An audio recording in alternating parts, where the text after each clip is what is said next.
السلام علیکم ناظرین، میں ہوں عرفان فلاحی نظامی اور آپ دیکھ رہے ہیں دکن میڈیا کا اردو خبرنامہ۔ آئیے ڈالتے ہیں نظر آج کی سرخیوں پر۔ اسرائیلی انتہا پسند وزیر کی اشتعال انگیزی، مسجد اقصی کے کمپاؤنڈ میں یہودی عبادت گاہ بنانے کا کیا اعلان۔ قبلہ اول کی قانونی حیثیت میں کوئی تبدیلی نہیں، اسرائیلی وزیر اعظم کے دفتر نے کی وضاحت۔ شراب پالیسی اسکام میں کویتا کو ملی ضمانت، BRS رکن کونسل 5 ماہ بعد جیل سے رہا۔ تحقیقات کے طریقہ کار پر CBI اور ED کی سپریم کورٹ نے کی سرزنش۔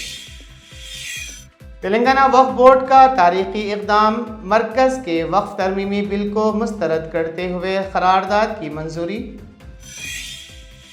جھارکھنڈ کے سابق وزیر اعلیٰ چمپائی سورین نہیں بنائیں گے نئی پارٹی، دہلی میں امت شاہ سے ملاقات کے بعد کیا فیصلہ، بیٹے کے ساتھ BJP میں شامل ہونے کا کیا اعلان۔ کنگنا رناوت کے بیان پر سیاسی طوفان، راہل نے تمام کسانوں کی توہین کا لگایا الزام، BJP کی مخالف کسان ہونے کا ایک اور ثبوت۔ اب خبریں تفصیل سے۔ اسرائیلی انتہا پسند وزیر قومی سلامتی اتمار بن گویر نے ایک مرتبہ پھر اشتعال انگیز بیان دیا ہے۔ لاکھوں فلسطینیوں اور عربوں کے لیے اپنے اشتعال انگیز خیالات میں انہوں نے ایک ریڈیو انٹرویو میں تجویز پیش کی کہ اگر ممکن ہو تو وہ مسجد اقصی کے کمپاؤنڈ میں ایک یہودی عبادت گاہ بنائیں گے۔ صہیونی انتہا پسند وزیر نے یہ دعویٰ بھی کیا ہے کہ اسرائیلی قانون ٹیمپل ماؤنٹ میں مسلمانوں اور یہودیوں کی نماز ادا کرنے کے حقوق کو مساوی قرار دیتا ہے۔ یاد رہے کہ اسرائیلی مسجد اقصی کو ٹیمپل ماؤنٹ کہتے ہیں۔ یہ بیانات انتہا پسند وزیر اور تقریباً 3000 یہودی آباد کاروں کے المسجد الاقصی پر دھاوا بولنے کے صرف 2 ہفتے بعد سامنے آئے ہیں۔ اس بیان پر فوری طور پر کڑی تنقید شروع ہو گئی ہے، جس کے بعد وزیر اعظم بنجامن نتن یاہو کے دفتر نے فوری طور پر اس بات کی تصدیق کی کہ مسجد اقصی کی قانونی حیثیت میں کوئی تبدیلی نہیں ہوئی۔ اسرائیلی وزیر تعلیم نے بن گویر کے خیالات کو احمقانہ اور پاپولسٹ قرار دیا ہے۔ اسرائیلی وزیر داخلہ موشے اربیل نے ایسے بیانات کے خطرے سے خبردار کرتے ہوئے ان بیانات کو ختم کرنے کا مطالبہ کیا۔ اپوزیشن لیڈر یائر لیپڈ نے کہا ہے کہ وزیر اعظم حکومتی ارکان کے فرار پر قابو پانے میں ناکام رہے۔ سپریم کورٹ نے دلی شراب پالیسی معاملے میں منگل کو BRS لیڈر کویتا کو ضمانت دے دی۔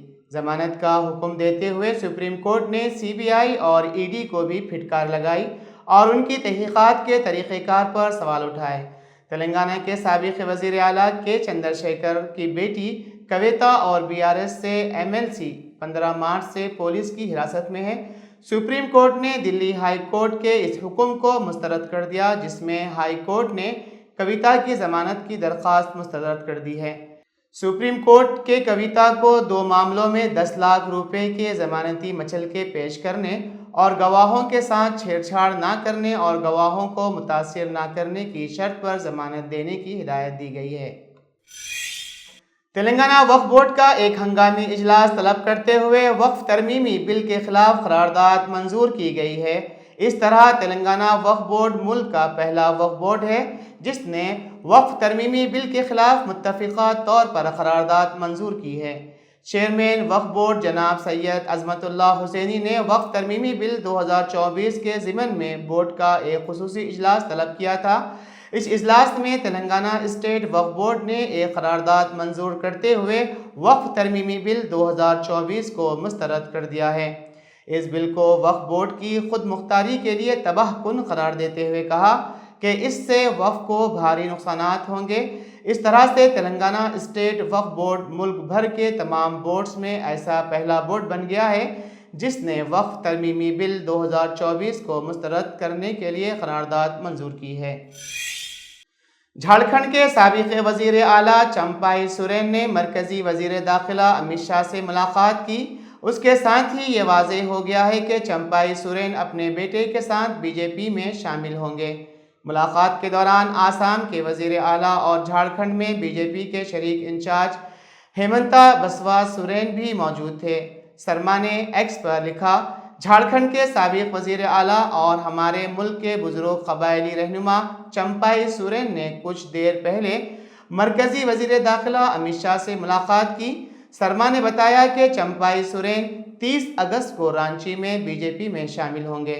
اس سے یہ واضح ہے کہ Champai Soren J M M سے الگ ہو کر نئی تنظیم نہیں بنائیں گے۔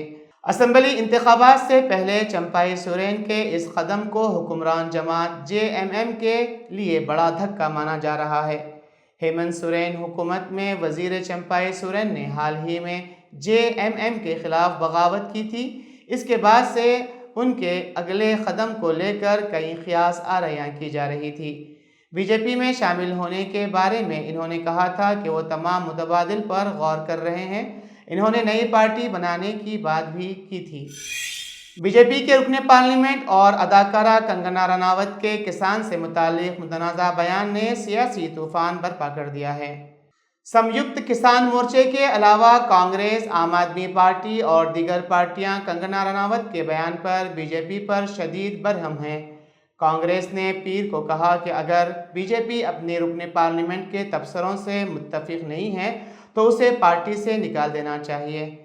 کانگریس صدر ملکارجن کھڑگے کے علاوہ پارٹی لیڈر راہل گاندھی نے بھی کنگنا کا نام لیے بغیر ان پر تنقید کی اور کہا کہ کسانوں سے لیے گئے وعدوں کو پورا کرنے میں ناکام مودی حکومت کی پروپیگنڈا مشنری مسلسل کسانوں کی توہین کرنے میں مصروف ہے۔ راہل گاندھی نے ایکس پر لکھا کہ بی جے پی کے رکن پارلیمنٹ کا 378 دن کی میراتھن جدوجہد کے دوران 700 ساتھیوں کی قربانی دینے والے کسان کو ریپسٹ اور غیر ملکی طاقتوں کا نمائندہ کہنا بی جے پی کی کسان مخالف پالیسی اور نیت کا ایک اور بڑا ثبوت ہے۔ یہ شرمناک کسان مخالف بیان مغربی اتر پردیش، ہریانہ اور پنجاب سمیت پورے ملک کے کسانوں کی شدید توہین ہے، جسے کسی بھی صورت میں قبول نہیں کیا جا سکتا۔ بہار میں اپوزیشن لیڈر اور سابق نائب وزیر اعلیٰ تیجسوی یادو نے منگل کو ذات پر مبنی مردم شماری کے حوالے سے مرکزی حکومت کو ہدف تنقید بنایا۔ انہوں نے زور دیا کہ ذات پر مبنی مردم شماری کرانے کا مطالبہ کافی پرانا ہے اور وہ حکومت کو اسے کرنے پر مجبور کریں گے۔ تیجسوی یادو نے اپنے آفیشیل ایکس پر لکھا کہ جب لالو پرساد یادو جنتا دل کے صدر تھے تبھی سے ہمارا یہی مطالبہ ہے۔ اس کا نتیجہ یہ نکلا کہ جنتا دل کی مخلوط حکومت نے 2021 کی مردم شماری 1996 تا 1997 میں بھی ذات پر مبنی گنتی کرانے کا فیصلہ کیا تھا، لیکن جب 1999 میں بی جے پی کی قیادت میں این ڈی اے کی حکومت بنی تو اس نے اس فیصلے کو پلٹ دیا۔ نتیش کمار بھی واجپئی کی قیادت میں اس این ڈی اے کابینہ کا حصہ تھے۔ انہوں نے مزید لکھا کہ 2011 کی مردم شماری سے قبل 2010 میں لالو یادو سمیت ممتاز سوشلسٹ لیڈران نے پارلیمنٹ میں پرزور طریقے سے اپنے خیالات کا اظہار کرتے ہوئے ذات پر مبنی مردم شماری کا مطالبہ کیا۔ اس وقت کے وزیر اعظم منموہن سنگھ کے بعد ذات پات پر مبنی مردم شماری اور سماجی و اقتصادی سروے کرانے کی منظوری دی گئی، صرف پارلیمنٹ نے کام کرنے کی اجازت دی گئی۔ کولکتہ کے آر جی میڈیکل کالج کے معاملے میں متاثرہ کے خاندان کو انصاف دلانے کے لیے ہزاروں طلبہ سکریٹریٹ کی عمارت کا گھیراؤ کرنے نکلے تو کولکتہ پولیس نے انہیں منتشر کرنے کے لیے آنسو گیس کے گولے داغے۔ طلبہ اس کے بعد بھی آگے بڑھنے لگے تو ان پر بھاری پانی کا چھڑکاؤ کیا گیا۔ یہ منظر دیکھ کر ایسا لگا جیسے کولکتہ کی سڑکوں پر طلبہ اور پولیس کے درمیان جنگ چھڑ گئی ہو۔ پولیس نے سکریٹریٹ کے اطراف سیکورٹی کے سخت انتظامات کیے۔ سکریٹریٹ کی طرف جانے والی سڑکوں پر رکاوٹوں کی دیواریں کھڑی کر دی گئی۔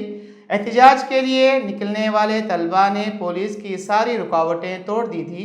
اس کے بعد پولیس نے مظاہرین کو منتشر کرنے کے لیے لاٹھی چارج کیا۔ بتایا جا رہا ہے کہ اس دوران احتجاجی طلبہ کی طرف سے پتھراؤ کیا گیا۔ پولیس نے طلبہ سے کہا کہ ان کا مظاہرہ غیر قانونی تھا۔ پولیس سکریٹریٹ کے ارد گرد کے علاقے کی ڈرون کے ذریعے بھی نگرانی کر رہی ہے۔ عیسائیوں کے 87 سالہ مذہبی رہنما انڈونیشیا کا دورہ کریں گے۔ وہ سرکاری طور پر تسلیم شدہ 6 مذاہب کے نمائندوں کے ساتھ ایک بین مذاہبی میٹنگ میں شرکت بھی کریں گے، جنوبی مشرقی ایشیا ملک کو اس وقت رواداری کے اپنے دیرینہ امیج کو بڑھتے ہوئے چیلنج کا سامنا ہے۔ پوپ فرانس جو صحت کے مسائل سے دوچار ہے، 3 ستمبر کو جکارتہ سے اپنے سفر کا آغاز کریں گے۔